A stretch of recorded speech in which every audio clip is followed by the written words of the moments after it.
April 15, 1943. 32,000 feet above the Ruhr Valley, Germany. Oberlieutenant Franz Weber's gloved hand tightened on the control stick of his Focke-Wulf 190 as he squinted through the armored glass windscreen. The morning sun glinted off something massive approaching from the west. Multiple somethings. At first he thought they were bombers, but bombers didn't move like that. "Achtung!" his wingman's voice crackled through the radio. "Unbekannte Jäger, unknown fighters, high and closing." Weber's eyes widened behind his oxygen mask. The approaching aircraft were enormous, far larger than any single-engine fighter he'd ever seen. They looked more like radial-engine bombers that someone had stripped down and armed to the teeth. 8 aircraft in loose formation, their polished metal skins catching the thin sunlight at altitude.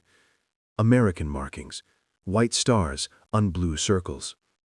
He'd heard rumors, whispers in the ready rooms at Jever Airfield. The Americans had brought something new into the European theater, something that had finally entered combat operations after months of delays. But nothing had prepared him for this. The lead American fighter was massive, easily twice the bulk of his own FW-190. Yet it moved with surprising grace through the thin air, maintaining formation effortlessly at an altitude where Weber's own engine was already beginning to labor. The Focke-Wulf's BMW 801 radial was powerful at low altitude, but up here, above 30,000 feet, it wheezed and struggled like an old man climbing stairs. Weber pushed his throttle forward, feeling the familiar vibration of his engine straining against the thin atmosphere. His altimeter read 9,800 meters, just over 32,000 feet. This was already at the edge of his aircraft's performance envelope. The Focke-Wulf was a beautiful fighter at 15,000 feet, brutal and fast. But up here, in the thin, cold air where the Americans seemed to operate with ease, it was a different story. The American formation adjusted course. They'd seen him. "Angriff!" Weber called to his wingman. "Attack from above!" He nosed over into a shallow dive, building speed. The Focke-Wulf's one advantage at this altitude was that it could dive like a stone. He'd make one pass, use his superior diving speed, and then the lead American fighter simply lifted its nose and climbed. Weber watched in disbelief as the massive enemy aircraft didn't just maintain its altitude, it accelerated upward. At 32,000 feet, where the air was so thin that Weber's own aircraft could barely maintain level flight without slowly bleeding altitude, the American fighter climbed as if it were at sea level. "Das ist unmöglich," Weber breathed into his oxygen mask. "Impossible." The American formation split, 4 aircraft maintaining altitude while the others went even higher. Weber suddenly realized he wasn't the hunter anymore. He was being bracketed. These pilots knew exactly what they were doing, and their aircraft, those impossibly large fighters with their huge cowlings and thick wings, were doing things that shouldn't be possible at this altitude. His radio crackled with frantic German voices. His squadron mates had engaged. Weber yanked his stick left, trying to maneuver, and he felt his FW-190 mush through the turn. At this altitude, his ailerons felt like they were moving through molasses. The aircraft that had been so responsive and deadly at 15,000 feet was sluggish and uncooperative up here. One of the American fighters rolled, a slow, deliberate roll at 33,000 feet, and Weber felt a chill that had nothing to do with the -40-degree temperature outside his cockpit. That maneuver should have been impossible.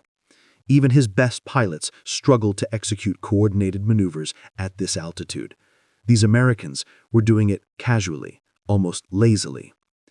Then he saw the guns. 8 of them, he counted. 8 heavy machine guns in the wings of the lead aircraft as it banked toward him. 50 caliber weapons by the size of the barrels. The aircraft looked like a flying fortress that someone had compressed into a single-seat fighter. Weber's radio exploded with German voices. His squadron mates had engaged. He pushed his nose down, diving away from the engagement. Pride be damned, survival came first. His FW-190 accelerated quickly in the dive, the one maneuver where German fighters still held an advantage. But as he dropped through 28,000 feet, pulling out of his dive, he looked back up at the battle above. The American fighters were still up there, still maneuvering, still fighting at an altitude where German fighters became wallowing, gasping shadows of their low-altitude selves. And worst of all, they weren't following him down. They didn't need to. They owned the high ground, and they knew it. As Weber turned for home, his fuel already running low from the high-altitude combat, one thought dominated his mind. These weren't just new fighters. This was a new kind of fighter, and whatever engine was powering those massive American aircraft, it was technology the Luftwaffe didn't have. Back at Jever Airfield, in the Technical Intelligence Office, Hauptmann Dieter Krüger would soon receive the combat reports, and when he did, he would reach for the telephone to call Berlin. Because Franz Weber wasn't wrong. The Americans had brought something new to the war, something that would change everything. April 23, 1943. Luftwaffe Technical Intelligence Center, Rechlin, Germany. Hauptmann Dieter Krüger stood in the cold morning air of the Rechlin test facility, watching as a flatbed truck rumbled through the security gate. Behind it, covered in canvas and strapped down with heavy chains, was the reason he'd been awakened at 3 in the morning. The truck driver handed him a clipboard. "Hauptmann, your American fighter, found near Emden yesterday, belly-landed in a farmer's field. Pilot captured. He's being interrogated at Dulag Luft. The aircraft is mostly intact." Krüger signed the form and handed it back. "Mostly?" "Engine took some hits, but the turbine in the back, whatever that is, it's undamaged. The entire cooling system is intact. Even some of the ammunition is still in the wings." Krüger's pulse quickened. For 3 weeks now, reports had been flooding in from across the Western Front. A new American fighter, massive, powerful, and inexplicably dominant at high altitude. Pilots called it the Jug or the Thunderbolt. Luftwaffe intelligence had designated it the P-47. He'd seen the grainy reconnaissance photographs, read the bewildered combat reports from experienced pilots who'd found themselves outclimbed and outmaneuvered above 30,000 feet by an aircraft that looked like it should have been too heavy to fly at all. But photographs and reports were one thing. Having the actual machine in front of him was entirely different. "Remove the canvas," Krüger ordered. The ground crew pulled away the covering, and there it was. The P-47 was enormous. Even damaged and sitting on a flatbed truck, it dominated the space around it. The cowling alone was as wide as a man was tall, a massive circular opening that housed the largest radial engine Krüger had ever seen on a fighter. The wings were thick, surprisingly thick for a high-speed fighter, and even in its current state he could count 8 gun barrels protruding from the wing leading edges. But it was the fuselage that caught his attention. Behind the cockpit, the fuselage was far deeper and longer than any conventional fighter. There was something back there, something that required all that internal volume. "Remove the canvas," Krüger ordered. 2 hours later, the P-47 sat under the bright lights of Hangar 3, surrounded by German engineers in white coats. Oberengineer Klaus Schmidt circled the aircraft slowly, making notes on a clipboard, occasionally reaching out to touch a panel or trace a line of rivets with his finger. "Well?" Krüger asked. Schmidt didn't answer immediately. He'd stopped at the engine cowling, running his hand along the cooling fins of the massive radial engine visible through the opened panels. Finally he spoke, his voice quiet and controlled. "Hauptmann, this engine is at least 18 cylinders, twin-row radial configuration. The displacement must be 46 liters, perhaps more."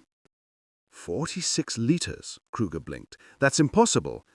The BMW 801 in our Focke-Wulf is only 42 liters, and that's already one of the largest fighter engines in production. And yet here it is." Schmidt moved to the rear of the aircraft, gesturing for Krüger to follow. "But the engine is not the revelation, Hauptmann. Look at this." The entire aft fuselage section had been opened, revealing a maze of ducting. Metal tubes as wide as a man's thigh ran from the engine, back through the fuselage, connecting to a large turbine mounted just ahead of the tail section. More ducting ran from the turbine forward again, creating a complete circuit through the aircraft's internal structure. Gott im Himmel, Kruger breathed. A turbo-supercharger, Schmidt said. We've seen them on American bombers. The B-17 uses them. But this is something else entirely. The Americans have built an entire fighter aircraft around a turbocharged engine system, not added it as an afterthought, built the aircraft specifically for it. Schmidt pulled out a diagram he'd been sketching. Look at the airflow. The engine exhaust, hot, high-pressure gas flows back through these ducts to spin the turbine. The turbine compresses incoming air and forces it back to the engine. At high altitude, where the air is thin, this system compensates. It forces air into the engine at sea level pressure or higher. At 30,000 feet, Kruger asked. At 40,000 feet, if the reports are accurate about its ceiling. Schmidt's face was grim. Hauptmann, our best fighters, the FW-190, the Me-109, they're optimized for performance at 15 to 20,000 feet. That's where most combat occurs, or did occur until the Americans arrived. Above 30,000 feet, our engines are starved for air. We lose power, responsiveness, speed, everything. He pointed at the P-47's engine. This aircraft doesn't lose power at altitude. If anything, it gains advantage, because while our engines are gasping, theirs is still breathing at near sea-level efficiency. Kruger stared at the complex ducting system. Can we duplicate this? Schmidt was silent for a long moment. Then he shook his head slowly. Not quickly, Hauptmann. Look at this integration. The entire aircraft is designed around this system, the fuselage depth, the ducting routing, the intercooler here. He tapped a large radiator assembly that removes heat from the compressed air, the oil cooling system. Every component is engineered to work together. This is not a modification. This is a complete design philosophy. Another engineer approached, a younger man named Fischer. Herr Engineer, we've examined the engine identification plates. It's designated R2800, manufactured by Pratt & Whitney. Initial analysis suggests it produces over 2,000 horsepower. 2,000! Kruger felt the number like a physical blow. The BMW 801 produces 1,600 at maximum. And this is with battle damage, Fischer added. Several cylinders are punctured. At full power, undamaged, it might produce even more. Schmidt walked to the wing, running his hand along the thick airfoil. Look at this profile. It's optimized for high-speed flight. Look at the cross-section. This is advanced aerodynamics. And the armament. He gestured to the 8 gun ports. 8 Browning M2 heavy machine guns, 500 caliber. That's more firepower than a light bomber. Each gun carries approximately 300 rounds. The total ammunition load is nearly 2,400 rounds of half-inch armor-piercing incendiary ammunition. And look, he pointed to underwing pylons. It can carry bombs or rockets as well. This isn't just a fighter. It's a fighter-bomber. Kruger felt a cold weight settling in his stomach. He'd fought in the First War, had watched technology evolve throughout the 20s and 30s. He understood what he was seeing. This wasn't an incremental improvement. This was a fundamental leap in capability. How long did they begin designing this? He asked. Based on the sophistication of the integration, 3 years, perhaps 4. They would have had to begin serious development in 1939 or early 1940. While we were celebrating victories in Poland and France, the Americans were already working on this. The hangar was quiet, except for the soft sounds of engineers measuring, photographing, documenting every detail of the captured fighter. Kruger looked at the P-47, at its massive engine, its complex turbocharger system, its heavy armament, and understood something that he knew would have to go into his report to Berlin. The Americans weren't just building fighters. They were building an industrial and technological system that could produce these machines in quantity. If one P-47 was in a farmer's field in Emden, how many more were already in squadron service? How many were still on factory floors in America? Complete your analysis, Kruger said quietly. I need a full technical report within 48 hours. Engine specifications, performance estimates, tactical recommendations, everything. Schmidt nodded. And the conclusion, Hauptmann? What should I write in the summary? Kruger looked at the American fighter one more time. At an altitude where German fighters struggled to breathe, this machine would be in its element. And there was no quick fix, no simple modification that would close the gap. Write that we are facing an opponent with technological parity or superiority in high-altitude fighter design. Write that they have integrated advanced engine technology, turbo-supercharging, into operational fighters at scale. Write that they have superior production capacity to field these aircraft in meaningful numbers. He paused, then added quietly, and write that unless we develop an equivalent response, control of the high-altitude battle space over Europe will belong to the Americans. Schmidt's pen stopped moving. The two men looked at each other, and in that moment, both understood what Kruger had just said. The war had changed, and Germany was behind. April 25, 1943. Rechlin Test Facility, Engine Laboratory. Ober-engineer Klaus Schmidt stood before a disassembled radial engine spread across 3 workbenches. Each component had been carefully removed, measured, photographed, and catalogued. The Pratt & Whitney R2800 double Wasp lay before him like a mechanical autopsy. 18 cylinders, 2 rows of 9 arranged in a perfect circle around a central crankcase. His team had worked through the night.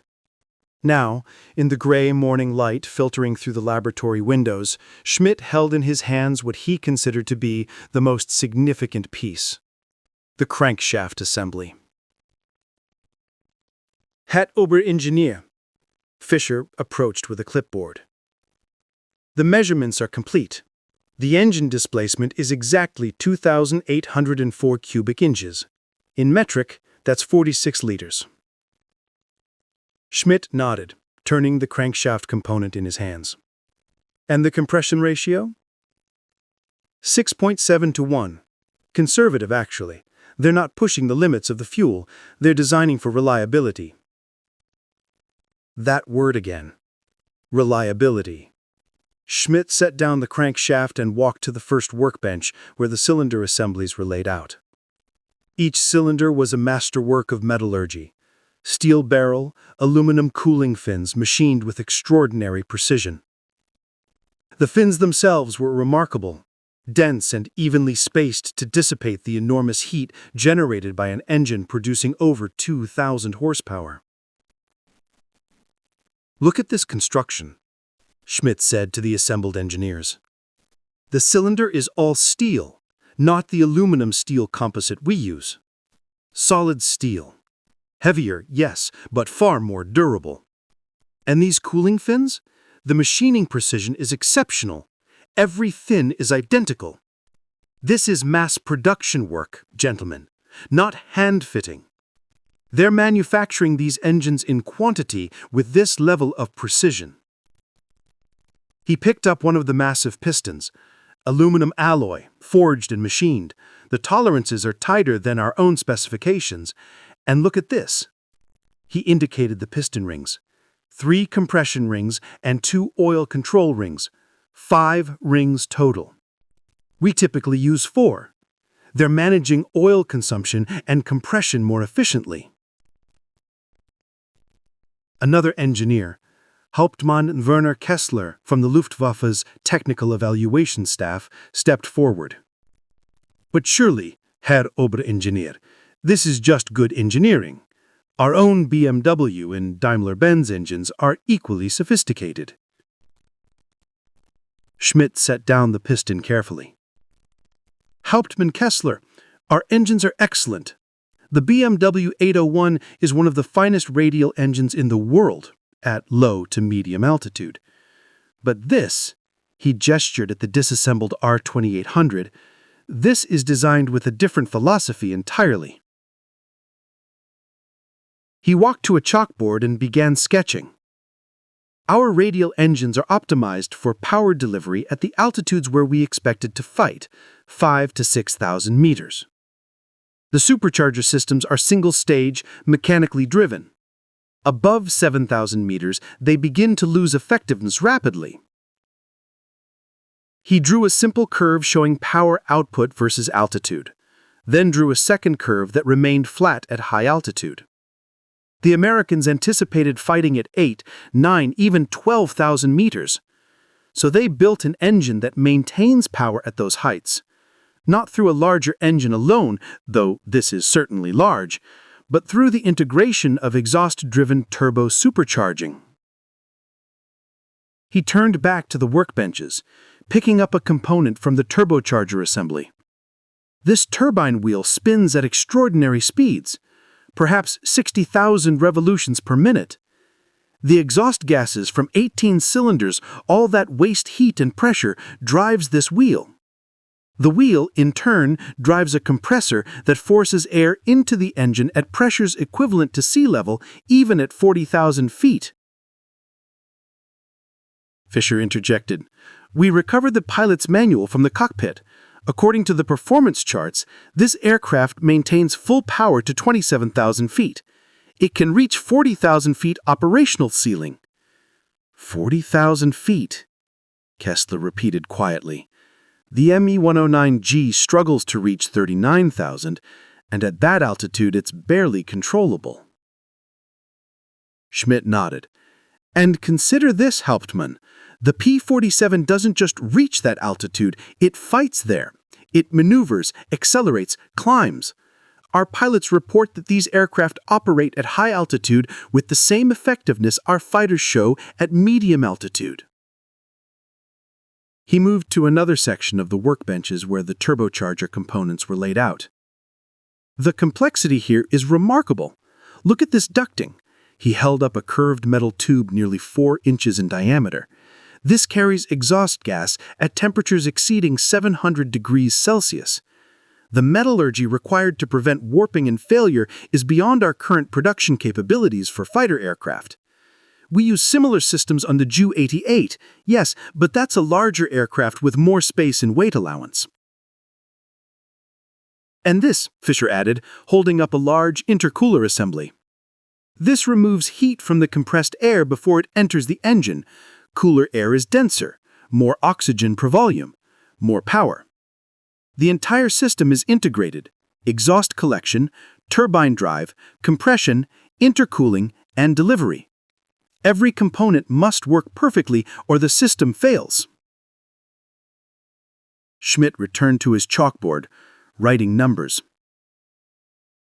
According to the technical manual, this engine produces 2,000 horsepower at sea level with water injection.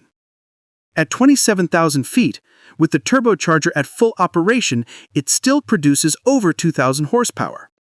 Our BMW 801 produces 1,600 horsepower at sea level and perhaps 900 horsepower at 27,000 feet, if it can even reach that altitude with a full combat load. The room was silent. The engineers understood mathematics. The numbers told a story that no amount of pilot skill or tactical innovation could overcome. Kessler spoke carefully. Can we retrofit our fighters with turbochargers? Schmidt shook his head. Not the existing designs. The P-47's entire fuselage is built around the turbocharger system. Look at these photographs. He pointed to images of the open fuselage. The ducting alone weighs over 200 kilograms. The turbine assembly, another 100. The intercooler, additional weight. The entire aircraft structure must be reinforced to handle the loads and vibrations. Then we design new fighters, Kessler said. We've done it before. With what? Schmidt's voice was sharp. Hauptmann, do you understand the resources required? This engine, he gestured at the workbenches, represents years of development. The R-2800 entered production in 1940. Pratt & Whitney began the initial design work in 1936. 7 years of development, testing, refinement. And according to intelligence reports, they've produced over 30,000 of these engines already. Fisher added quietly, the pilot we captured, the American, he said his squadron received their P-47s in January. They trained for 3 months before deploying to England. He said there are 8 fighter groups converging to the P-47 this year. That's over 400 aircraft just in 1943. Schmidt turned back to the engine components. Gentlemen, what we have before us is not just an engine. It's evidence of an industrial system we cannot match. The Americans designed this engine before the war began. They refined it. They built the factories to produce it in quantity. They integrated it into an airframe designed specifically for high-altitude combat. And now they're deploying it across Europe in numbers we cannot counter. He picked up the crankshaft assembly again, feeling its weight. This crankshaft is a two-piece design with a one-piece master connecting rod. Extraordinarily strong, lighter than conventional design. This single component represents an innovation we haven't implemented.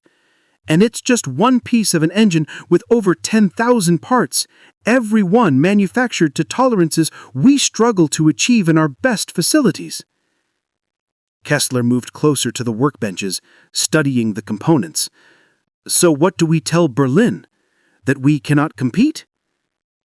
We tell them the truth. We tell them that the Americans have achieved technological superiority in high-altitude fighter propulsion. We tell them that this superiority is backed by industrial capacity that exceeds our own. We tell them that by the time we could design, test, and field an equivalent system, the Americans will have deployed thousands of these aircraft. And we tell them, Schmidt said, that unless we fundamentally rethink our approach to fighter design and production, we will lose control of the air above 7,000 meters, permanently. Fischer spoke up, his voice uncertain. But, Herr Oberengineer, we still have advantages. Our fighters are more maneuverable at low altitude. Our pilots are experienced. We fight over our own territory with short supply lines. All true, Schmidt acknowledged, and all irrelevant if the enemy controls the high ground. The Americans will escort their bombers at altitude. Our interceptors will climb to meet them, and at the altitude where interception must occur, our engines will be gasping while theirs run at full power. Our pilots will find their controls sluggish while the Americans maneuver freely. Our rate of climb will be measured in meters per second, while theirs is measured in hundreds of meters per minute. He walked to the window, looking out over the airfield where a captured FW-190 sat on the ramp. The Focke-Wulf is a superb fighter at 4,000 meters. The Messerschmitt 109 is deadly at 6,000 meters. But the war is no longer being fought at those altitudes. The Americans are changing the rules, and they're doing it with engines like this. Schmidt turned back to face his team. Complete the technical documentation, full specifications, performance analysis, metallurgical reports on every major component. I want Berlin to understand exactly what we're facing. Not speculation, not theory, cold, hard engineering facts. And your recommendation, Herr Oberengineer? Kessler asked. Schmidt looked at the disassembled R-2800 one more time, at its massive cylinders, its precisely machined components, its evidence of years of development and billions of dollars of industrial investment. Recommend that we accelerate development of jet propulsion, Schmidt said quietly, because by the time we could match this technology, the Americans will have moved beyond it. Our only hope is to leapfrog them entirely. Conventional piston engines, even turbocharged ones, are no longer the future. The engineers exchanged glances. Everyone in the room knew about the jet programs, the ME-262, the HE-280, experimental designs, promising, but years from operational status. That's a long-term solution, Kessler said. Yes, Schmidt agreed, which means in the short term, we fight with what we have, knowing we're at a disadvantage, and we hope that our tactics, our experience, and our determination can overcome what our engines cannot. He paused, then added softly, and we hope it's enough. But looking at the American engine spread before him, at its sophistication, its power, its representation of industrial might, Klaus Schmidt privately doubted that hope would be sufficient. May 3rd, 1943. Reich Air Ministry, Berlin. Hauptmann Dieter Kruger stood at attention in the conference room, a leather folder under his arm containing 52 pages of technical analysis, performance data, and strategic assessment. Before him sat General Feldmarschall Erhard Milch, State Secretary of the Reich Aviation Ministry and Inspector General of the Luftwaffe, along with a half-dozen senior technical officers and procurement specialists. The room smelled of cigarette smoke and coffee. Outside the windows, Berlin continued its daily routine, seemingly unaware that in this room a small group of men were about to discuss how the balance of air power over Europe was shifting beneath their feet. Milch gestured to a chair. "Sit, Hauptmann. I've read your preliminary report. Now I want to hear it directly from you. What exactly are we facing?" Kruger opened the folder and removed a series of photographs, spreading them across the conference table. The captured P-47 in various stages of disassembly, close-ups of the R-2800 engine, detailed shots of the turbocharger installation. Herr Generalfeldmarschall, the American P-47 Thunderbolt represents a fundamental shift in aircraft design philosophy.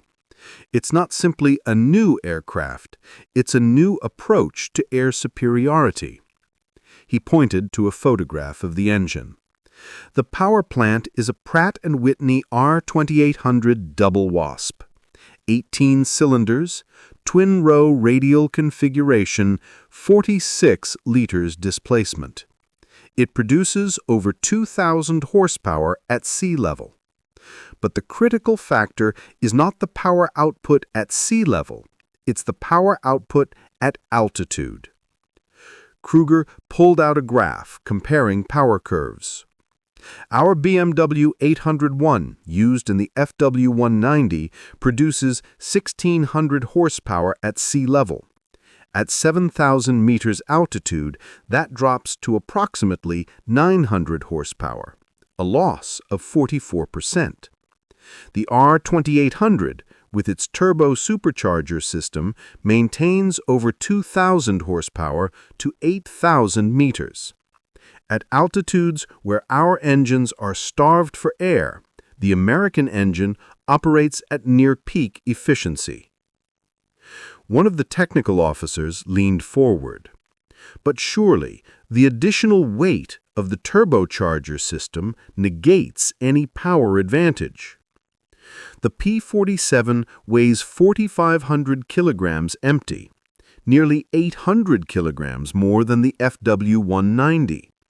Yes, it's heavier, but that additional weight buys capability that cannot be measured in kilograms alone. He flipped to another photograph showing the opened fuselage with its complex ducting. The turbocharger system adds approximately 400 kilograms to the aircraft, but in exchange, it provides consistent power delivery across the entire operational envelope. More importantly, it allows the aircraft to fight effectively at altitudes we cannot reach with combat capability. Milch lit a cigarette, exhaling slowly. Combat reports indicate these aircraft are operating at 10,000 meters and above. Our pilots report difficulty engaging them at those altitudes. Correct, Herr Generalfeldmarschall. Kruger pulled out a stack of pilot debriefing reports. I've compiled accounts from 43 separate engagements over the past 3 weeks. The pattern is consistent. When our fighters climb to intercept at high altitude, the P-47s maintain superior maneuverability, climb rate, and speed. Pilots report that their controls become sluggish above 9,000 meters, while the American aircraft continue to maneuver aggressively. He read from one report. Oberleutnant Weber, Jagdgeschwader 1, April 15th. Engaged 8 P-47s at 9,800 meters. My FW-190 could barely maintain altitude. The Americans climbed away from us as if we were standing still. Controls were mushy, throttle response poor. They owned the altitude, and we could not contest it. Another officer spoke up. But at lower altitudes, surely our fighters retain superiority below 7,000 meters. Yes, Kruger admitted. Below 7,000 meters, the FW-190 and Me-109 retain performance parity or superiority in turning radius and roll rate. The P-47 is less maneuverable in slow-speed combat. But here's the problem. He pointed to another section of his report. The Americans don't fight at low altitude unless forced to. They maintain altitude advantage and choose when and where to engage. When challenged, they simply climb away from us, and we cannot follow. Milch stubbed out his cigarette. What about diving speed? Our fighters excel in the dive. Initially, yes, the FW-190 can reach higher dive speeds than the P-47. However, Kruger paused, choosing his words carefully. Pilots report that the P-47 can follow them in sustained dives without difficulty. The American aircraft is structurally robust. It doesn't experience control compression or structural failure at high speed. Several pilots attempted to escape by diving and found the P-47 staying with them all the way down. He flipped to a section detailing structural analysis. Ober-Engineer Schmidt's team at Rechlin examined the captured aircraft's structure. The wing is extraordinarily strong. The fuselage construction uses heavy-gauge aluminum throughout. The aircraft is built like a tank.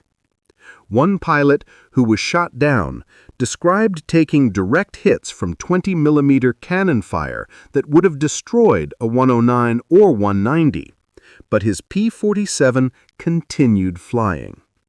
The radial engine, with its cylinders arranged in a circle, is particularly resistant to battle damage.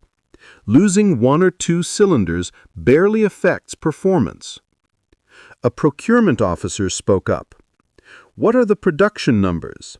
How many of these aircraft are the Americans fielding? Kruger turned to a page filled with intelligence estimates. Difficult to determine with precision, but our intelligence suggests the Americans began large-scale production in early 1942. By the end of 1942, approximately 1,800 P-47s had been manufactured. Production is accelerating. Current estimates suggest they're producing between 200 and 300 aircraft per month, possibly more. The room fell silent. Milch lit another cigarette. "Continue," he said quietly. The Americans have committed 8 fighter groups to the P-47 for operations in Europe this year. Each group has approximately 75 aircraft at full strength, plus reserves. That's 600 frontline aircraft, with additional reserves bringing the total to perhaps 900 P-47s in the European theater by summer. By year-end, possibly double that number. He paused, then added, "And this is only in Europe. The P-47 is also being deployed to the Pacific theater and to the Mediterranean. Total production may exceed 5,000 aircraft by the end of this year." One of the technical officers shook his head. "Impossible. No one can produce fighters at that rate with such complexity."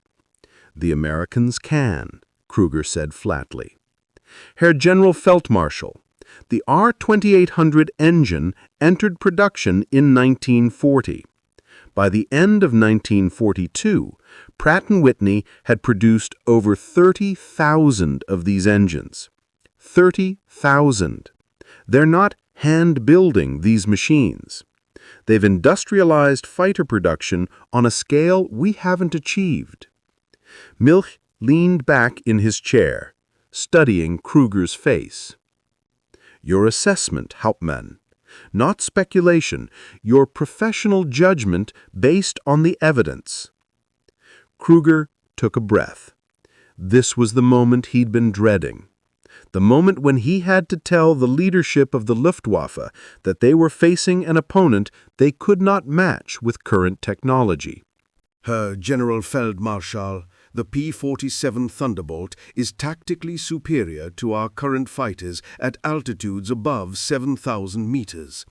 It is strategically significant because it can escort American heavy bombers deep into German territory at the altitudes where those bombers operate.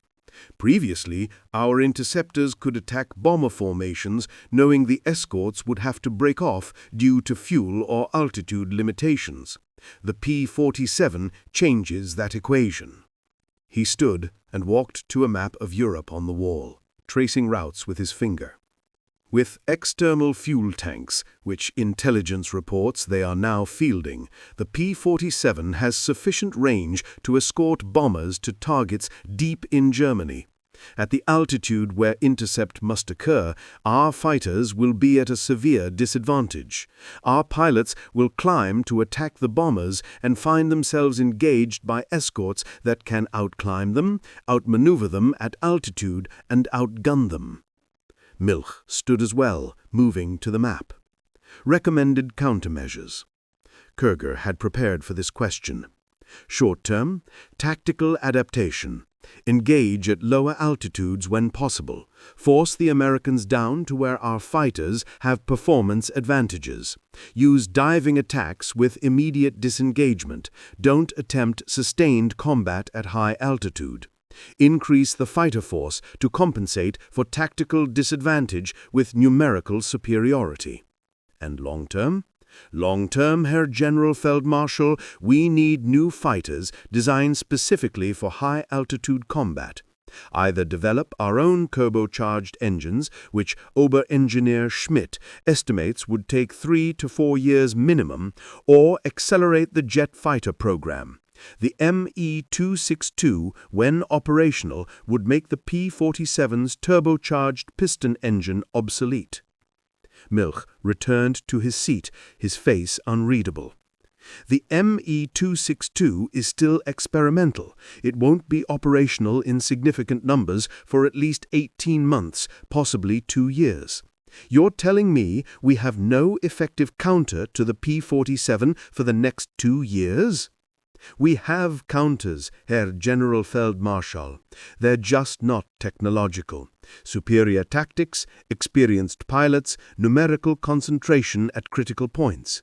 But we're fighting at a technological disadvantage, and that disadvantage will cost us aircraft and pilots. One of the procurement officers spoke up. Perhaps we're overstating the threat. It's one aircraft type. We've faced new enemy aircraft before and adapted. Kruger turned to face him. Sir, this isn't just one aircraft type. According to the captured pilot statements, the Americans are also fielding the P-51 Mustang with improved engines, and they're producing fighters in quantities that exceed our entire annual output. The P-47 is significant not because it's the only threat, but because it represents American industrial capability applied to the problem of air superiority. They identified the need for high-altitude escort fighters years ago. They developed the technology. They built the industrial base to produce them in quantity, and now they're deploying them while we're still reacting. The room was quiet. Milch drew on his cigarette, then crushed it out in an ashtray. Your report is thorough, Hauptmann. Depressing, but thorough. He looked around the table at his officers. Gentlemen, we have a choice. We can pretend this is not a significant problem and hope our current fighters and tactics will suffice. Or we can acknowledge that the Americans have achieved a technological advantage that will affect our ability to defend the Reich against bomber raids. He stood, gathering his papers. I will forward Hauptmann Kröger's report to Reich Marshal Göring with my endorsement. The jet program will be given highest priority. In the meantime, we fight with what we have and hope it's sufficient. As the officers filed out, Milch gestured for Kröger to remain. When they were alone, the Generalfeldmarshal's formal demeanor softened slightly. Tell me honestly, Hauptmann, can we win the air war over Germany? Kröger chose his words carefully. Herr Generalfeldmarschall, we can make it costly for the Americans. We can inflict casualties. We can force them to pay a high price for every raid. But win? To win, we would need technological parity, which we don't have. We would need numerical superiority, which we're unlikely to achieve given American production capacity. And we would need time. Time to develop new aircraft, time to produce them in quantity, time to train pilots. And we don't have time, Milch said, quietly. No, sir, we don't. Milch walked to the window, looking out over Berlin. Then do what German soldiers have always done. We fight with what we have, as skillfully as we can, for as long as we can, and hope it's enough. He turned back to Kröger. Thank you for your honesty, Hauptmann. Most officers would have softened the assessment. Dismissed. Kröger saluted and left his folder under his arm. As he walked through the corridors of the Air Ministry, he thought about the P-47 still sitting in Hangar 3 at Rechlin, about its massive engine and its sophisticated turbocharger system, about the thousands more being built in American factories. And he thought about Ober-Engineer Schmidt's final words to him before he'd left for Berlin. We're not just behind in technology, Hauptmann. We're behind in understanding that modern war is won by industrial systems, not by individual brilliance. The Americans understood this. We're only beginning to. Outside, Berlin based in the May sunshine. But Dieter Kröger couldn't shake the cold feeling that had settled in his chest as he'd stood in that conference room explaining to the leadership of the Luftwaffe how the Americans had pulled ahead in the race for air superiority. The war wasn't over, but in that moment, in that room, with those photographs and graphs and cold engineering facts spread across the table, something had become clear. The tide had turned, and Germany was on the wrong side of it.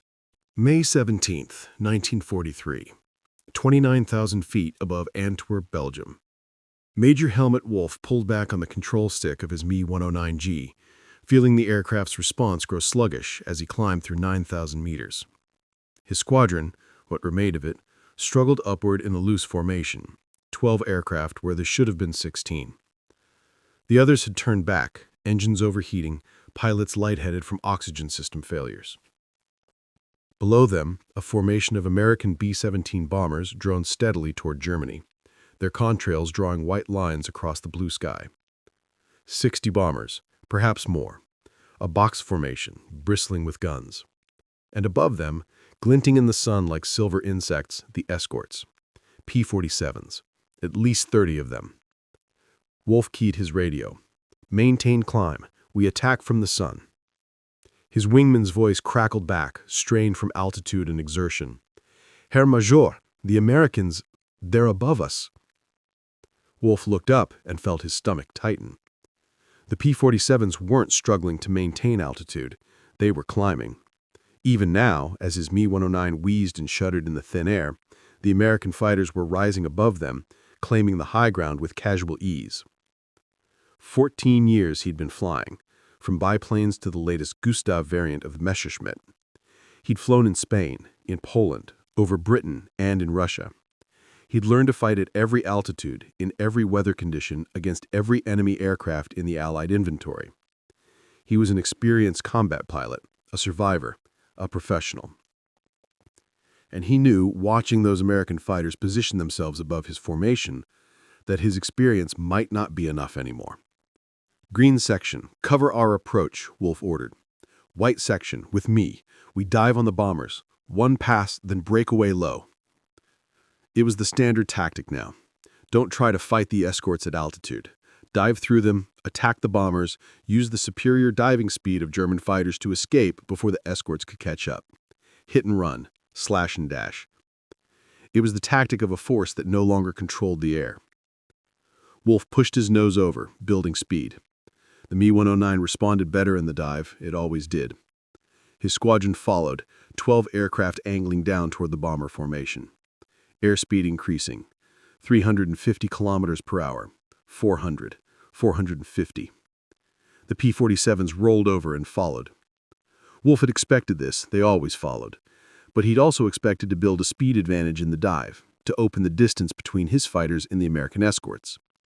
Instead, through his rearview mirror, he watched the P-47s keep pace. Those massive radial engines, those thick wings, somehow they weren't slowing the Americans down in the dive. If anything, the P-47s were gaining. "Achtung!" someone screamed on the radio. "They're faster!" Tracer fire streaked past Wolf's canopy. He yanked his stick left, then right, jinking to throw off the American gunner's aim. The Me-109 responded, but sluggishly. At this altitude, the air was too thin for sharp maneuvers. Every control input felt delayed, mushy, uncertain. Behind him, a P-47 rolled smoothly through the air with its 8 machine guns tracking his aircraft. 50 caliber bullets, each one as thick as a man's thumb, walked across the sky toward him. He saw them coming, saw the tracers, saw death approaching at 2,800 feet per second. Wolf pushed forward on the stick, diving steeper. The Me-109 accelerated, 500 kilometers per hour, 550. At this speed, his controls were starting to stiffen, approaching the point where the airflow over the control surfaces would begin to compress and lock up, a problem that had killed more than one pilot who dove too steeply, too fast, and found himself unable to pull out. The P-47 followed, and it wasn't experiencing control compression. Wolf's mind raced through the intelligence reports he'd been given. The Americans had somehow solved the high-speed dive problem. Their aircraft didn't lock up. They could pursue German fighters through the entire dive envelope without difficulty. Another technological advantage, another edge that German engineering hadn't matched. Wolf pulled back on the stick, fighting the G-forces as he transitioned from dive to level flight. His vision grayed at the edges, blood drained from his head. The Me-109 shuddered and groaned under the strain, wings flexing, rivets popping. The P-47 behind him pulled up smoothly, then rolled inverted and came around for another pass. "Brake! Brake!" Wolf shouted into his radio, banking hard right. 2 of his squadron mates flashed past him in the opposite direction, both trailing smoke. One was spinning, its pilot likely unconscious or dead. The other was in a barely controlled descent, pieces of its tail section fluttering away in the slipstream. They hadn't even reached the bombers. Wolf looked around frantically. His neat formation of 12 aircraft had been shattered in less than 2 minutes. He could see 3 Me-109s still airborne near him. Where were the others? Destroyed? Fled? He didn't know. And the P-47s were everywhere. One P-47 flashed across his nose, so close he could see the pilot in the cockpit, see the 8 gun barrels in the wings, see the massive propeller spinning. The P-47 rolled, showing him its belly, white star on blue circle, the invasion stripes, the sheer size of the aircraft. It should have been slower. It should have been clumsier. It should have been vulnerable. It was none of those things. Wolf turned for home, abandoning any pretense of continuing the attack. Survival now. Just get back to base. Just get his remaining pilots back alive. The bomber formation droned on, untouched, unconcerned, knowing their escorts had done their job. His radio erupted with German voices. "I can't shake him. My engine is hit. I'm going down. Where are they coming from? They're above us again." That last report froze Wolf's blood. Above us again? Already? He looked up and saw 4 P-47s at altitude, circling lazily, still fresh, still waiting.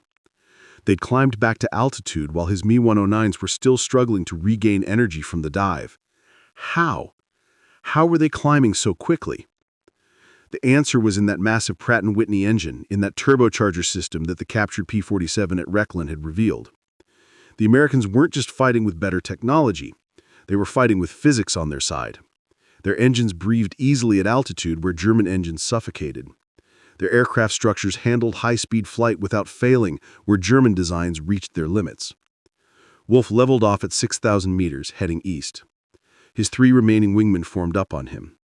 4 aircraft out of 12 that had started the mission, and they hadn't fired a single shot at a bomber. "Herr Major," his wingman called, his voice shaking. "We never even got close." No, they hadn't. And tomorrow there would be another raid. And the day after that, and the day after that. Each time more bombers, each time more P-47 escorts. Each time German fighters climbing to intercept and finding themselves outmatched by aircraft that operated in a performance envelope they couldn't reach. As he flew toward his base, Wolf thought about the intelligence briefings, about the captured P-47, about the reports from Rechlin and Berlin. All the technical analysis, all the engineering studies, all the words and numbers and graphs. They all came down to this simple reality. At the altitude where this war was now being fought, German fighters were at a fundamental disadvantage. Experience couldn't overcome that. Courage couldn't overcome it. Tactical innovation could mitigate it, but not eliminate it. The Americans had built aircraft specifically designed to dominate the high-altitude environment, and they'd backed those designs with industrial production that could field them in overwhelming numbers. Wolf had fought the British over their home territory in 1940 and knew what it felt like to be outnumbered. He'd fought the Russians on the Eastern Front and knew what it felt like to face a seemingly endless supply of enemy aircraft. But this was different. This wasn't just numbers. This was technological superiority married to industrial might. And against that combination, individual skill and determination were not enough. His base appeared ahead, the familiar runway and dispersal areas. Home. Relative safety. He called the tower for landing clearance and began his descent. On the ground, his crew chief ran up as Wolf climbed out of the cockpit. "Herr Major, where are the others?" Wolf pulled off his gloves, his hands trembling slightly, not from fear but from the physical exertion of combat and the strain of high-altitude flight. "We lost 8, maybe more. I don't know who made it back to other fields." The crew chief's face went pale. 8 aircraft. 8 pilots, 2/3 of the squadron, gone in a single mission. "The Thunderbolts?" he asked quietly. Wolf nodded. He walked to the operations building, where he would file his mission report, where he would try to explain what had happened, where he would add his account to the growing stack of similar reports that flowed into headquarters every day. But how could he explain it? How could he put into words the feeling of helplessness when the enemy climbed away from you and you couldn't follow? The frustration when your controls went mushy and sluggish while the enemy maneuvered with precision. The desperate mathematics of trying to intercept bombers while escorts with superior altitude performance picked apart your formation. He couldn't. Not really. The numbers would tell part of the story. Aircraft lost, sorties flown, bombers engaged or not engaged. But numbers couldn't convey the psychological impact of facing an enemy who owned the high ground and could not be dislodged. In the operations room, a young lieutenant was updating the status board. Wolf watched him move magnetic markers representing aircraft. So many markers in the damaged or destroyed columns, so few in the operational column. "Herr Major," the operations officer approached with a clipboard. "Your report?" "Engaged enemy fighters at 9,000 meters, unable to reach the bomber formation. Lost contact with 8 aircraft. Returning aircraft." He gestured at the 3 Me-109s being refueled and rearmed on the flight line. "Have minor damage. Will be operational for the next mission." "The next mission is scheduled for 1400 hours, the operations officer said. "Intelligence reports another bomber formation forming over England. 200 aircraft, possibly more." Wolf closed his eyes briefly. Another mission. More bombers, more P-47s. More young pilots climbing into aircraft that were technologically outmatched, trying to perform an impossible task with insufficient tools.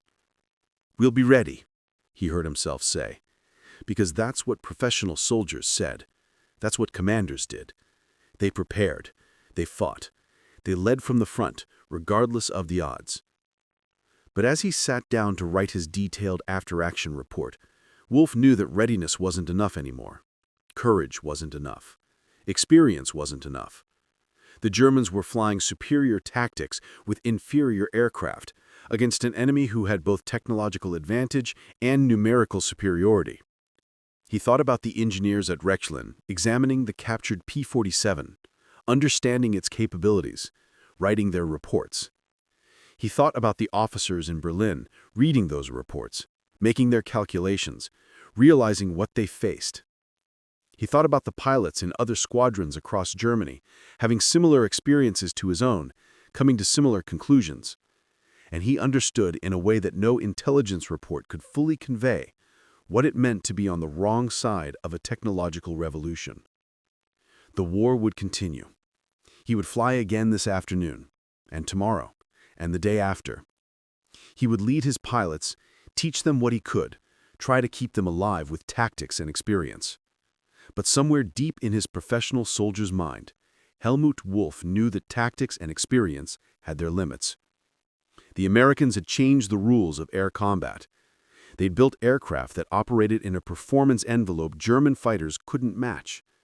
They'd created a capability gap that couldn't be closed with existing technology. And while German engineers worked on jets and new designs, the Americans were already here, already flying, already winning the battle for control of the sky over Europe. Wolfe finished his report and handed it to the operations officer. Outside, mechanics swarmed over the Me-109s, patching bullet holes, replacing damaged components, preparing them for the afternoon mission. The fight would continue, but the outcome was becoming increasingly clear. June 12, 1943. Focke-Wulf Design Bureau, Bremen, Germany. Kurt Tank sat alone in his office, a cup of cold coffee forgotten on his desk. Before him lay scattered papers, performance charts, combat reports, engineering analyses, and a thick manila folder stamped with red security markings. The folder contained Hauptmann Kruger's complete technical assessment of the captured P-47. Tank was not easily impressed. As chief designer and technical director of Focke-Wulf, he'd created the FW-190, one of the finest fighter aircraft in the world. He understood aerodynamics, structures, propulsion systems. He'd devoted his career to the science of making aircraft fly faster, climb higher, fight better. He'd competed against the best designers in Europe and won. But reading this report, studying the photographs of the disassembled R-2800 engine, examining the performance data, Tank felt something he hadn't experienced in years. Doubt. Not doubt in his own abilities, not doubt in German engineering, but doubt in whether the path they'd chosen, the path he'd helped chart, was the right one for the war Germany was actually fighting. The telephone on his desk rang. Tank ignored it. His secretary would handle it. He needed time to think, to process what this American aircraft represented. The FW-190 had been designed for low to medium altitude combat. It excelled there. Below 6,000 meters, it was faster than the Spitfire, more heavily armed, more robust. At 4,000 meters, it was perhaps the best fighter aircraft in the world. Tank had optimized every aspect of the design for performance in that envelope, because that's where intelligence had suggested most air combat would occur. He'd been wrong. Or rather, the war had changed, and the Americans had anticipated that change while Germany had not. Tank picked up one of the photographs, the P-47's turbocharger installation. The complexity was remarkable. Exhaust ducting running the length of the fuselage, the turbine assembly mounted behind the cockpit, the intercooler integrated into the cooling system. Every component precisely engineered to work together. This wasn't an afterthought. This wasn't a modification bolted onto an existing design. The entire aircraft was conceived around the turbocharger system from the beginning. Tank pulled out a blank sheet of paper and began sketching. If he were to design a high-altitude fighter today, what would it look like? He drew quickly, his practiced hand creating cross-sections and profiles. Turbocharged engine, yes, that was essential. Long fuselage to accommodate the ducting. Pressurized cockpit for pilot comfort at extreme altitude. Thin, high aspect ratio wings optimized for high-speed flight in thin air. He stopped sketching and looked at what he'd drawn. It didn't look like his FW-190. It looked more like the American aircraft in the photographs. The Americans had asked the right questions years ago.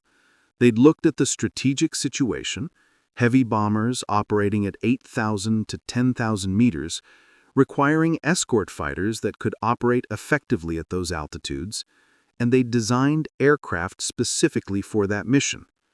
Not general-purpose fighters that could do many things adequately, but specialized fighters that could do one thing superbly: dominate the high-altitude environment. Germany had taken a different path. Versatile fighters optimized for the altitudes where most Eastern Front combat occurred. Excellent aircraft for fighting Il-2s and Yak-9s at medium altitude, superb for ground attack, effective for bomber interception at moderate heights. But the war in the West wasn't being fought on those terms anymore. The Americans were coming at high altitude with heavy bombers, and their escort fighters were purpose-built for that environment. Tank stood and walked to his window, looking out over the factory floor where FW-190s were being assembled. Beautiful aircraft, deadly aircraft, aircraft that were increasingly irrelevant for the mission they were actually being asked to perform. There was a knock at his door. "Herr Director, you have a call from Berlin, General Feldmarschall Milch's office." Tank returned to his desk and picked up the telephone. "Tank here." "Herr Tank, this is Oberst Fischer from the Air Ministry. The General Feldmarschall requests your assessment of the captured American fighter and your recommendations for German fighter development in light of this intelligence." Tank knew this call would come. "Oberst, my assessment is in my written report, which I sent yesterday. But if you want my verbal summary, the Americans have achieved a significant technological advantage in high-altitude fighter performance.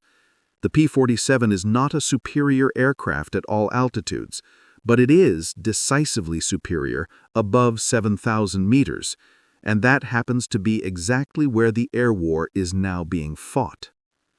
Can the FW-190 be modified with a turbocharger?" Tank had anticipated this question. "Not practically. The FW-190 was designed around the BMW 801 radial engine with a mechanically driven supercharger. Adding an exhaust-driven turbocharger would require a complete redesign of the fuselage, cooling system, and structure. By the time we completed such modifications, we would essentially have designed a new aircraft, and we would still be one generation behind the Americans who are already moving to improved versions of the P-47. What about the high-altitude variant you've been developing, the FW-190D? The D model has an inline engine, the Jumo 131, with improved altitude performance compared to the BMW 801. It will be better than the current A model at high altitude, but it still uses a mechanically driven supercharger, not a turbocharger. Performance at extreme altitude will remain inferior to the P-47. There was silence on the line. Then, "Herr Tank, what is your professional recommendation?" Tank chose his words carefully. This was not a conversation to have lightly. What he was about to say would be documented, forwarded to the highest levels of the Luftwaffe, possibly to Göring himself. "Oberst, we must accelerate the jet fighter program. The Me-262 is the only aircraft currently under development that can match or exceed P-47 performance across the entire altitude envelope. Turbocharged piston engines were the future 3 years ago. Today, they're already obsolescent. Tomorrow belongs to jet propulsion." The Me-262 won't be operational in quantity for at least a year. I'm aware, which means for the next year, possibly 18 months, we will be fighting with aircraft that are technologically inferior at the altitudes where the air war is now being fought.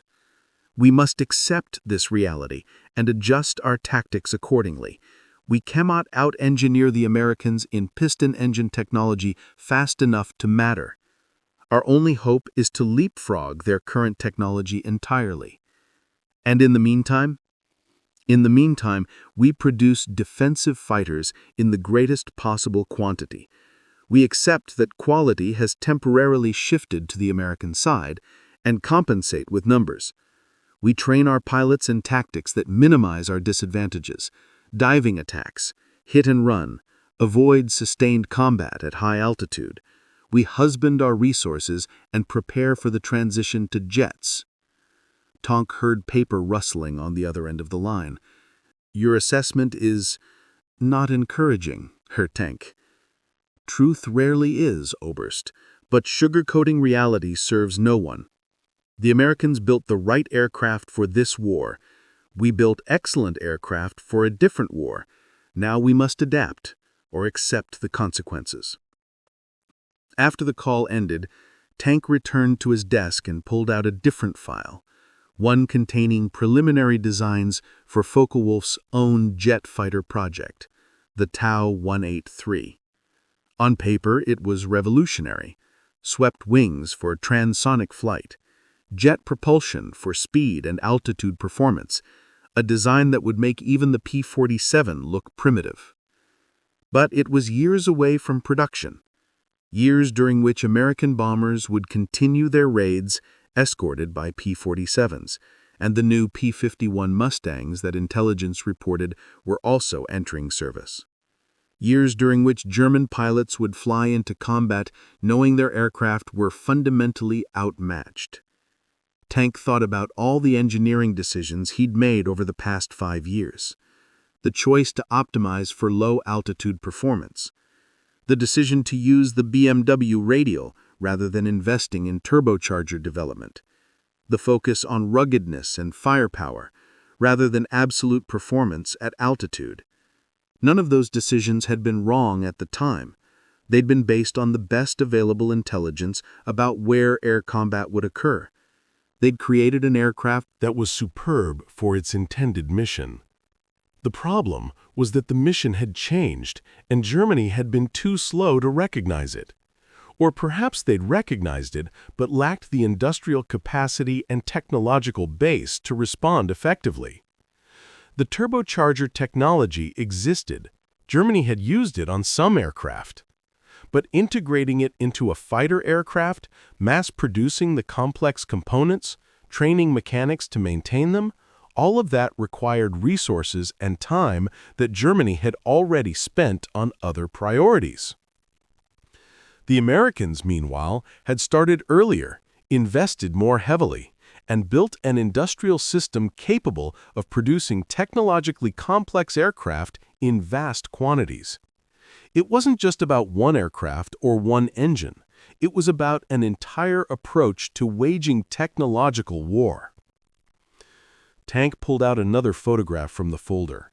This one showed the P-47's wing structure. The ribs, spars, and skin were all heavier than comparable German construction. The Americans had designed for strength over lightweight, accepting a penalty in empty weight to gain robustness and survivability. They could afford the extra weight because their engine had power to spare. It was a different design philosophy.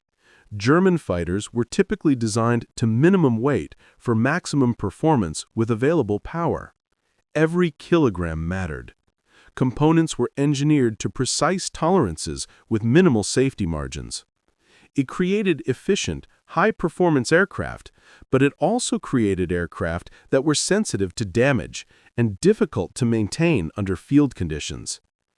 The P-47, by contrast, was built like a tank, overbuilt by German standards, heavy, robust, and, ultimately, effective.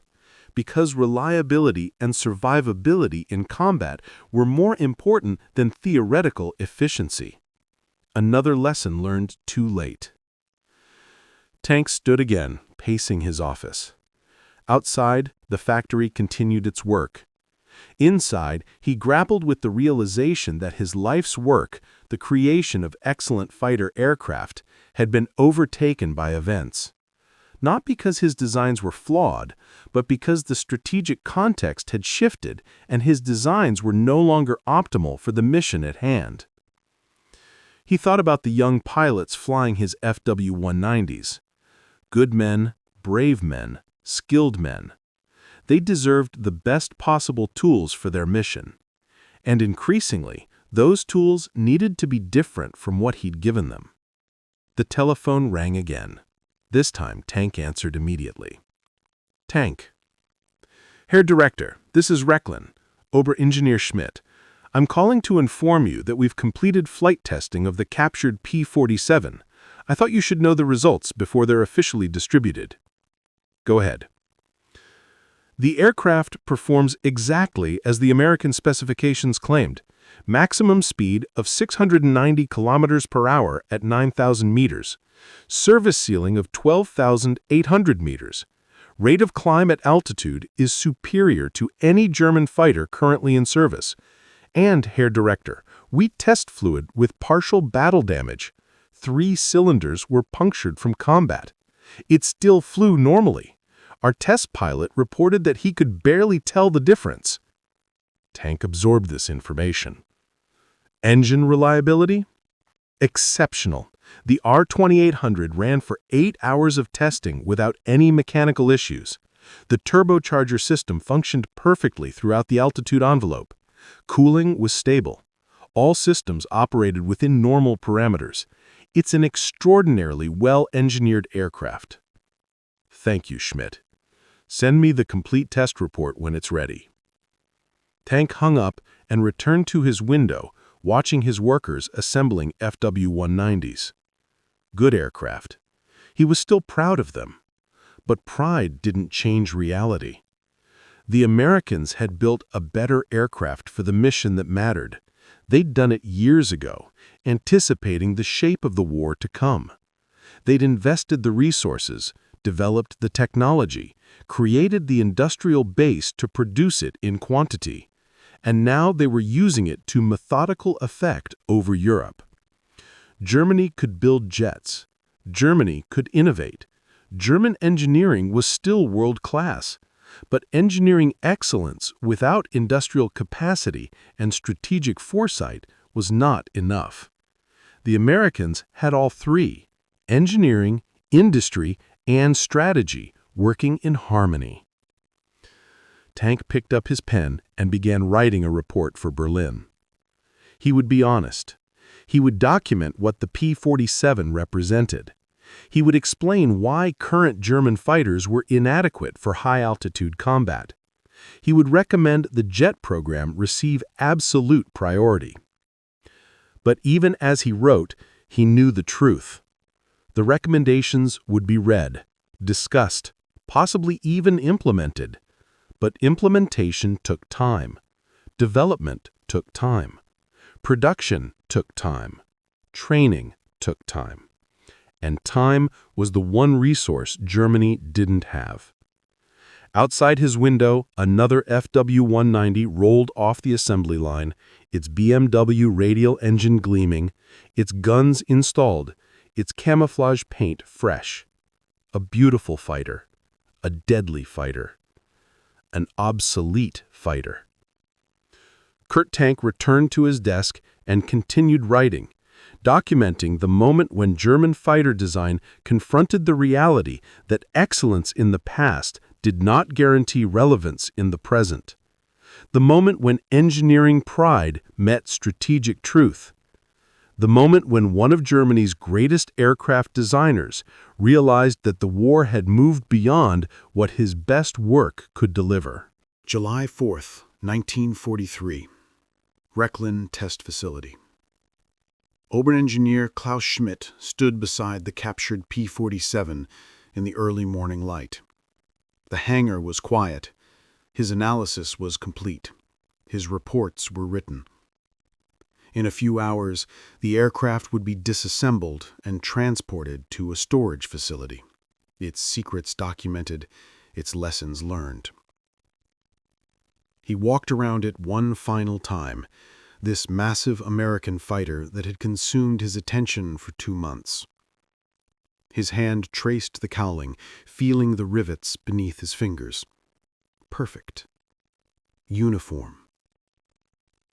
Mass-produced to tolerances that suggested an industrial capacity beyond anything Germany could match. Hauptmann Kruger entered the hangar, his boots echoing on the concrete floor. Herr Oberingenieur, I received word from Berlin. Your report has been forwarded to the highest levels. And their response? Kruger was silent for a moment. They understand. But understanding doesn't change our situation. The jet program is accelerated, but it won't be ready until late 1944 at the earliest. Until then, we fight with what we have. Schmidt nodded slowly. He'd expected nothing different. And the pilots, they're learning new tactics, avoid high-altitude engagement, hit and run, concentrate forces, make the Americans pay for every mile. Kruger paused. But they're paying a price for our technological disadvantage. Yesterday, we lost 22 fighters intercepting a raid over the Ruhr. 22 aircraft, Hauptmann. The P-47s were everywhere. Schmidt looked at the American fighter. 46 liters of displacement, 2,000 horsepower at altitude, a turbocharger system that represented years of development and billions of marks of investment. 8 heavy machine guns, robust structure, reliable systems. It wasn't just an aircraft, it was a statement, a declaration that American industry had committed itself fully to winning the technological war, and had started preparing years before Germany recognized the threat. When did we lose? Schmidt asked quietly. Kruger understood the question. Not in combat. Not in any single battle. We lost when we made different choices than the Americans made in 1940. They chose to develop high-altitude turbocharged fighters. We chose to optimize for the war we were fighting then, not the war we'd be fighting now. They invested in long-range escorts. We invested in interceptors in ground attack aircraft. Different strategies, Schmidt said. Different philosophies, Kruger corrected. They planned for a long war of attrition where industrial capacity would decide the outcome. We planned for short, decisive campaigns where tactical superiority would bring quick victory. They were right. We were wrong. Schmidt walked to the P-47's wing, running his hand along the thick airfoil. You know what troubles me most, Hauptmann? It's not that they built a better aircraft. It's that they built it years ago. While we were celebrating victories, they were preparing for this moment. While we were optimizing for the current fight, they were engineering for the future fight. And now the future is here? Yes. Schmidt turned away from the aircraft. The future is here, and we're not ready for it. The Me-262 might save us if it arrives in time and in sufficient numbers, but that's a hope, not a plan. Hope is what you cling to when preparation has failed. Kruger pulled out a cigarette but didn't light it. I flew yesterday. Took up an FW-190 against a formation with P-47 escorts. Do you know what it's like, Herr Oberingenieur? To climb toward the enemy and watch them climb away from you? To push your throttle to maximum and feel your aircraft struggling while theirs accelerates? To know with absolute certainty that your machine cannot match theirs? I can imagine. No, Kruger said firmly. You can't. You can understand it intellectually. You can see it in the numbers and the graphs, but until you're in the cockpit watching the enemy do things your aircraft cannot do, you don't truly understand what we've lost. Schmidt had no answer for that. He was an engineer, not a pilot. He dealt in measurements and calculations, not the visceral reality of aerial combat. But he understood the implications of those measurements. He understood what his analysis meant for the young men climbing into German fighters every day. "The war will continue," Schmidt said finally. "We'll produce more fighters. We'll develop new technologies.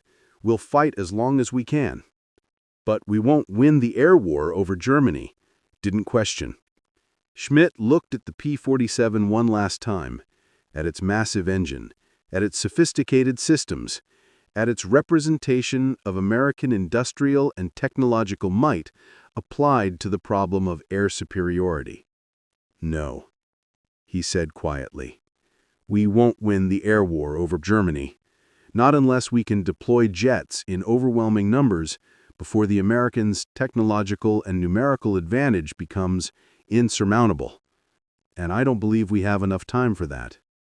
The two men stood in silence, looking at the aircraft that had revealed truths neither wanted to acknowledge. The captured P-47 was more than an intelligence prize. It was a mirror, reflecting Germany's strategic miscalculations and industrial limitations. It was evidence that excellence in engineering was not enough when your opponent had started sooner, invested more heavily, and built better. "They'll keep coming. More bombers, more escorts. Every day. And we'll keep fighting, because that's what soldiers do. And we'll keep analyzing, keep learning, keep trying to close the gap, because that's what engineers do. Even when we know it's not enough?" Schmidt nodded. "Especially then." Outside, the morning sun climbed higher over Rechlin. Somewhere over England, American bomber crews were preparing for another raid. Somewhere in German factories, workers were assembling fighters with engines that couldn't match the P-47 at altitude. Somewhere in design bureaus, engineers were sketching jet fighters that might arrive too late to matter. The captured P-47 sat silently in its hangar, a monument to the moment when German technical intelligence confronted the reality of American technological superiority, when engineers and pilots and officers understood that the rules of air combat had changed, and Germany was on the wrong side of that change. It was July 4, 1943, American Independence Day. The irony was not lost on any of them. The war had turned, not in a single battle, not in any dramatic flair, but in the quiet accumulation of technological advantages, industrial capacity, and strategic foresight that the American P-47 Thunderbolt represented. In that hangar, on that summer morning, two German officers stood beside an enemy aircraft and understood a truth that would take 2 more years of fighting to fully realize. The moment they'd truly lost wasn't in the future, it was years in the past, when different choices were made, different priorities were set, and different paths were chosen. The Americans had seen the shape of the war to come and built for it. Germany had not. And now, 30,000 feet above Europe, that choice was being paid for in blood and burning aircraft, one mission at a time.